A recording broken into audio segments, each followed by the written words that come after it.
अस्सलामुअलैकुम my social media family. उम्मीद करती हूँ कि आप सब लोग हिफ्ज़ अमान से होंगे, खुशबाश होंगे और आज भी बड़ी अहम तफसीलात लेकर आपकी खिदमत में हाजिर हो गई हूँ जनाब। और रेड लाइन से खुडे लाइन तक का जो सफ़र है वो आप लोगों ने अपनी आंखों के सामने देखा। जो लोग कहते थे कि खान हमारी रेड लाइन है और फिर उसके बाद उन्होंने रेड लाइन को तोड़ा। रेड लाइन के बाद अब उनकी अपनी लाइनें जो हैं वो नीली पीली और काली हो चुकी हैं और उसकी क्या तफसीलात हैं वो मैं आपके सामने रखने जा रही हूँ। ख़तरनाक खबरों में अगर मैं आपको बताऊँ तो जनाब अता तारड़ ने गुज़श्ता रोज़, जब तक आप मेरा ये वीडियो देख रहे हैं 1-1.5 दिन गुजर चुका होगा, उन्होंने एक प्रेस कॉन्फ्रेंस भी की और उसमें उन्होंने बताया कि वो ख़वातीन जिनके बारे में न्याज़ी साहब ने इंटरनेशनल मीडिया को ये कहकर जो है गुमराह किया कि हमारी ख़वातीन के साथ खुदा न खास्ता जेलों के अंदर ज़्यादती हो रही है। एक तो ये अपने आप में एक बहुत बड़ी ज़्यादती है। ऐसी ख़वातीन जो न्याज़ी के लिए कुर्बानी देकर जेलों में गई हैं, सोचें कि वो अपने शोहरों के पास, अपने बापों के पास, अपने भाइयों के पास जाएंगी तो वो जो अंधी तकलीद करते हैं न्याज़ी साहब की, वो इस बात को मान लेंगे कि हाँ भाई हमारी ख़वातीन के साथ जिनसी ज़्यादती हुई है, तो उनको अपनाएंगे। उनका मुआशरे में क्या मकाम होगा, उस मोहल्ले में जहाँ वो रहेंगी वहाँ पर क्या होगा। लेकिन साथ ही साथ मैं आपको बता दूं कि जिन लोगों ने GHQ पर हमला किया था, जिन लोगों ने कोर कमांडर हाउस पर हमला किया था, उसमें आपको पता है कि जितने भी लोगों की शनाख्त हुई थी उन सबको पकड़ के अंदर किया गया था। अब उसमें से 13 खवातीन ऐसी हैं जिनके ऊपर फर्दे जुर्म आयद होने जा रही है और उसमें किन किन लोगों के नाम हैं और कहा जा रहा है कि जिन्होंने तोड़फोड़ की थी या इश्तियाल दिलाया था उनको 10 से 15 साल की सजा होगी और कुछ लोग ऐसे हैं जिनको सजाए मौत भी हो सकती है। तो जिन लोगों को सजाए मौत या 15 साल की सजा हो सकती है उनके बारे में मैं ज़रा आप लोगों के सामने नाम रखने जा रही हूँ। इसमें जो सरफहरिस्त साहिबा आ रही हैं, आप लोग सुन के हैरान तो नहीं होंगे क्योंकि जितने भी नाम मैं लेने जा रही हूँ इसमें ज़्यादातर जो नाम है वो जाने पहचाने हैं। एक हैं जी आलिया हमज़ा। ये आलिया हमज़ा वही हैं जिन्होंने भी गुज़श्ता रोज़ जो है वो जेल से कहा कि नहीं हमारे ऊपर कोई जिनसी तशद्दुद नहीं हुआ और फिर उसके बाद अपने वकील के सामने आकर जानबूझकर वावेला करने लगी। मैं चाहती हूँ कि मैं आपको इनका क्लिप दिखाऊँ जिसमें ये फरमा रही हैं कि जनाब हमारी तो ख़वातीन कभी घरों से बाहर ही नहीं निकली। तो इतना बड़ा झूठ के ये वो ख़वातीन है जो कोर कमांडर हाउस से पकड़ी गई, ये वो ख़वातीन है जो पेट्रोल बम्स बना के लोगों को दे रही थी, उनको तरबियत दे रही थी। तो ये ज़रा आलिया हमज़ा का क्लिप भी देख लें, उसके बाद मैं इन तमाम 13 ख़वातीन का नाम तो ज़रा आपके सामने रखूँ जिनकी शामत अब पक्की कन्फर्म हो गई है।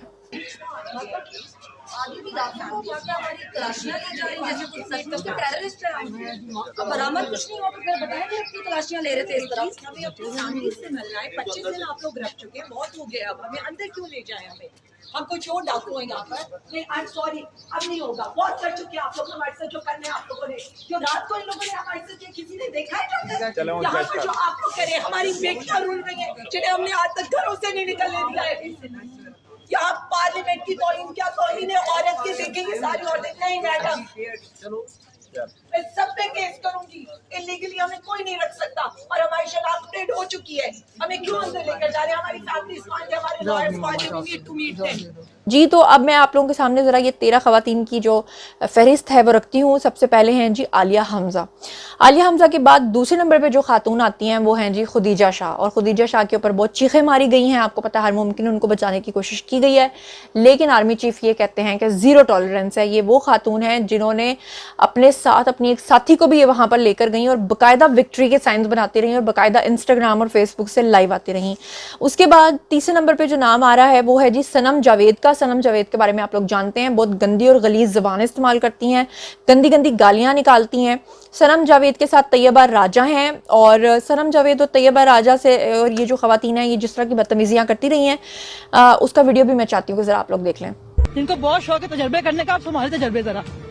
तुम्हारी ऐसी की तैसी हमारे पैसों पे पल के हमारे गिरोबानों पे हाथ डालो तुम। हम बार बार कह रहे थे हमारे लीडर पे हाथ ना डालना, तुमने हमारे लीडर पे हाथ डाला, तुमने हम पे डाला है, वो हाथ तोड़ेंगे। किसी को पता है खान साहब को कहाँ पे लेके गए हैं?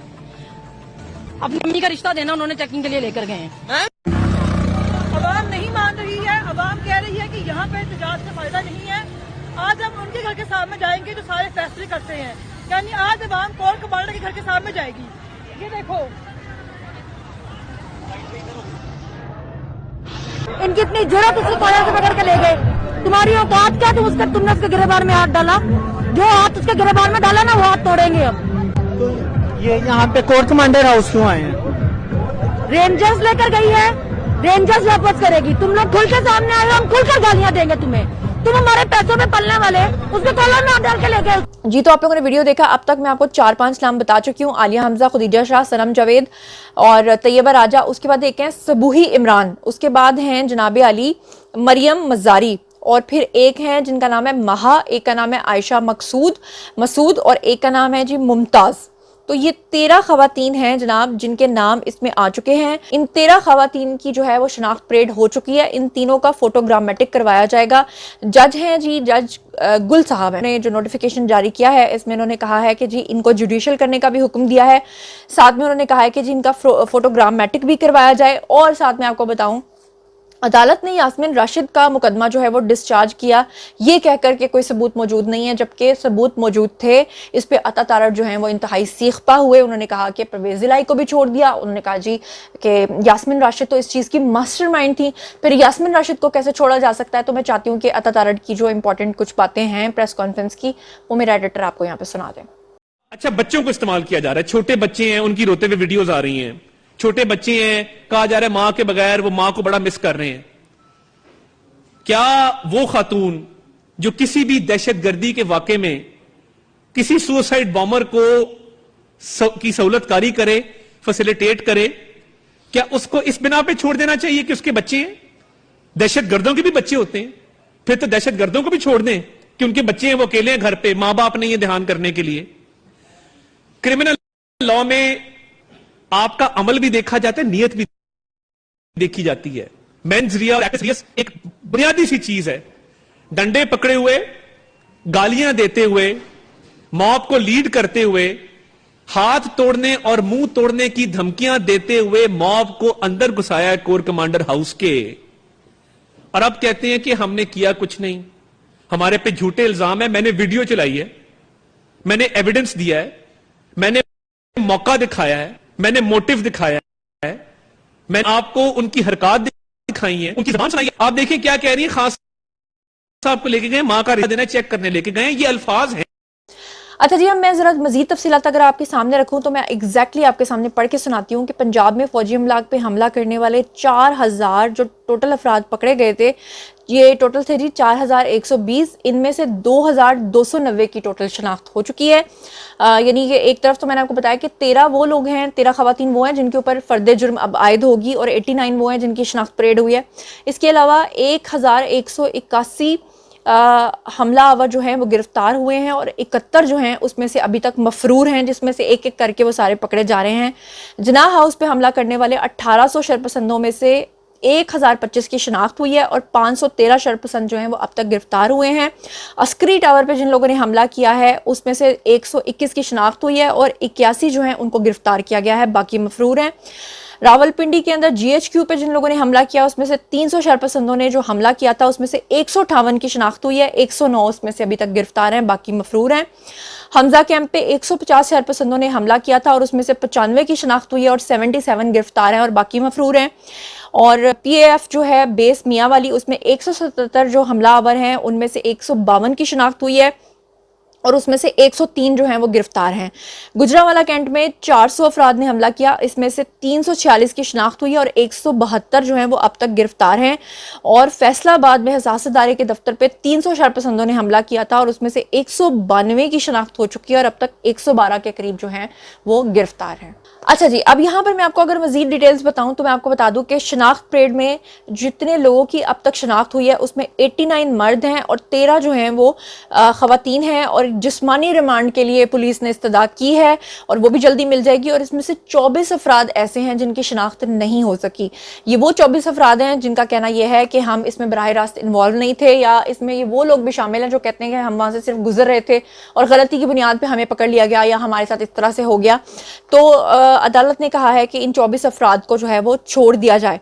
इसके अलावा मैं अगली खबर अगर आपको दूँ तो सूबाई वजीर हैं जी राजा बशारत, उनकी गिरफ्तारी के लिए पुलिस जो है वो छापे मार रही है। अच्छा, अब हम चलते हैं एक और अगली खबर की तरफ कि जो 89 मर्दों की शनाख्त हुई है उसमें से एक और बहुत बड़ा सरगना पकड़ा गया। जैसे कि आपको पता है कि न्याजी साहब फरमाते हैं कि जनाब उनका तो अपना कोई साथी था ही नहीं, वो तो कहते हैं कि एजेंसियों के बंदों को बीच में शामिल किया गया था। एक शख्स की तस्वीरें दिखा दिखाकर कहते थे कि ये मशकूक शख्स है, ये हमारा है ही नहीं। तो वो फाइनली जो है ना वो डिटेक्ट हो गया है और उसका पता चल गया कि ये शख्स कौन है। मैं आपको बताती हूँ, इस शख्स का नाम है जी आतिफ महमूद। ये PTI का नायब सदर निकला है। मजेदार बात तो ये है कि ये PTI का नायब सदर अंदर निकला है। और ये शख्स का कसूर ये है कि GHQ, एक तो कोर कमांडर हाउस था, GHQ पे जब हमला हुआ तो ये पेट्रोल बम्स बनाकर वहां पर फेंक रहा था गेट के अंदर। और इसकी पूरी फुटेजेस जो हैं वो इस वक्त एजेंसीज के पास मौजूद हैं। और 9 मई को इसने ये सारा जो काम किया था, इस पे भी जो है ना छापे पड़ रहे हैं। हो सकता है जब तक आप ये वीडियो देखें ये उनकी ज़ेर हिरासत हो। इसके बाद जनाब अली, मैं आपको रेड लाइन से खुडे लाइन तक का एक सफ़र जो है वो वीडियो की सूरत में दिखाना चाहती हूँ। Have a look. Imran Khan हमारी रेड लाइन है and don't you dare to cross it. Red line cross ना कीजिए, हम आपको बार बार वार्न करते रहे, अब हम किसी की बात नहीं सुनेंगे। तुम्हारी औकात क्या, तुमने उसके गिरबान में हाथ डाला? जो हाथ उसके गिरबान में डाला ना वो हाथ तोड़ेंगे हम। इमरान खान हमारी रेड लाइन है, इमरान खान हमारा अव्वल आखिर है, हम इमरान खान के अलावा किसी को नहीं जानते। अकेला हो चुका, इमरान खान के इर्द कोई भी नहीं है, ना मैं किसी को टेलीफोन कर सकता हूँ, ना मैं किसी से बात कर सकता हूँ, सब छुपे हुए। जी, तो रेड लाइन से खुडे लाइन तक का सफर तो आप लोगों ने देखा, लेकिन अब मैं आपको इमरान नियाजी का एक और वीडियो दिखाना चाहती हूँ। यार वो इतना झूठ बोलते हैं और इतनी सफाई से बोलते हैं कि ऐसा कॉन्फिडेंस जो है ना हर बंदे में होना चाहिए। इमरान नियाजी कहते हैं कि मेरे दौरे हुकूमत में कोई एक शख्स भी ऐसा दिखा दो जिसके खिलाफ मैंने कभी इंतकामी कार्रवाई की हो। तो आप जरा देखिए कि किस शख्स के खिलाफ इन्होंने इंतकामी कार्रवाई की है। स्क्रीन पे आपको सबूत नजर आ रहा है। एक मुझे दायरा, ना पुलिस ऑफिसर, कोई IG, कोई मुझे आज FIA का आदमी मुझे एक कह दे कि मैंने किसी के ऊपर कहा कि इंतकामी कार्रवाई करो। तो बंदा अब क्या कह सकता है? इसका स्क्रीनशॉट लें इस डॉक्यूमेंट का और इसे खुद रीड करें कि इमरान नियाजी जो है वो किस तरह से लोगों को इंतकामी कार्रवाइयों और इबरत का निशान बनाया करते थे। वो ऐसे तो नहीं कहते थे कि मूंछों से घसीटूंगा और ये करूंगा और वो करूंगा, लेकिन बहरहाल क्या कह सकते हैं। और अब चलते हैं जी आखिरी पॉइंट की तरफ। अगला पॉइंट है जी घर का भेदी लंका ढाए। और फैयाज चौहान आजकल बहुत कुछ बोल रहे हैं। उन्होंने अब एक नया राज खोला है। उनका कहना ये है कि 17 जुलाई 2022 के जो ज़िमनी इलेक्शंस हुए थे वो परवेज़ इलाही ने जनरल बाजवा के साथ मिलकर डील की थी और फिर इमरान नियाजी को जो है वो सीट्स दिलवाई थी। क्या कहते हैं खुद ही सुन लीजिए। मैं आज आपको बड़ी इंपॉर्टेंट एक खबर देता हूं। आपकी इत्तला के लिए है 17 जुलाई का इलेक्शन जनरल बाजवा और चौधरी परवेज इलाही साहब के दरमियान एक प्रॉपर डील के तहत कमिटमेंट हुई थी या सुन लग रही थी। ये पहली दफा किसी ने आपको दी होगी। चौधरी परवेज इलाही साहब एक जहादीदा शख्सियत है, जोड़ तोड़ के माहिर है। उन्होंने जब इमरान खान साहब ने ये कमिट किया PTI के लीडर्स ने कि जनाब आपको वजीर आला बनाएंगे, उन्होंने जनरल बाजवा के साथ नेगोशिएशन की, एस्टैब्लिशमेंट के साथ की और उनके रास्ते में रुकावट नहीं खड़ी की गई और चीजों को स्मूथली लेके चला गया, बल्कि थोड़ा सा फेवरेबल लेके चला गया PTI के हक में इन तमाम इलेक्शन में। तब जाके जनाब 20 में से जो 16 सीटें जो जीती गई थी। जी तो जनाब ये था आज का वीडियो। आई होप कि आपको बहुत पसंद आया होगा।